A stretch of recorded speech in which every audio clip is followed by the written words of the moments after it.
Hello बच्चों, let's read the question here. So the question here says match the following columns. ये match the following है, ये match है, हमें match करना है कॉलम फर्स्ट और column second.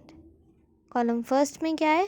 Species diversity, option B genetic diversity, option C ecological diversity, option D biodiversity. So हमें इसे मैच करना है कॉलम 2 से. So before discussing the question, let's first talk about the key concept that is used in this question. So the key concept that is used in this question is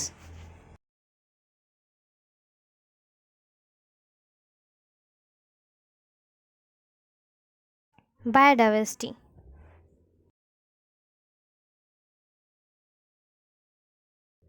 Now what do you mean by biodiversity? It means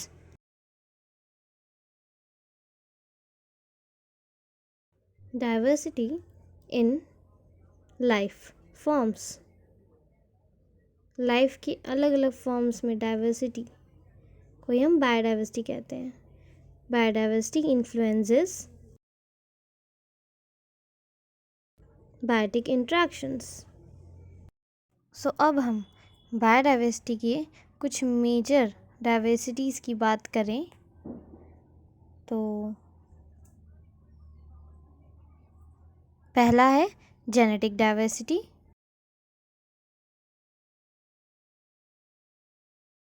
दूसरी diversity की बात करें तो वो है species diversity,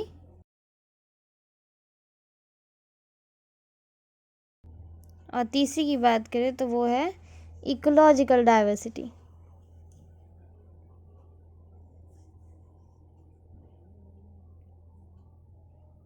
genetic diversity में आता है diversity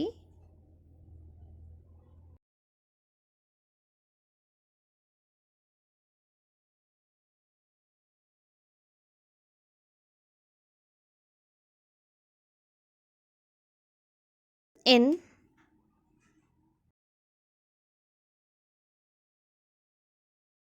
diversity in genes and its variants. ये है जेनेटिक डाइवर्सिटी कि जीन्स और उसके वेरिएंट्स में डाइवर्सिटी होना. स्पीशीज़ डाइवर्सिटी की बात करें तो वो है डाइवर्सिटी इन स्पीशीज़ लेवल. और अगर इकोलॉजिकल डाइवर्सिटी की बात करें तो वो है variety of forms in ecosystem. Ecosystem में इकोसिस्टम के अलग अलग फॉर्म्स, अलग अलग वैरायटीज़ को ही हम इकोलॉजिकल डाइवर्सिटी में इंक्लूड करते हैं.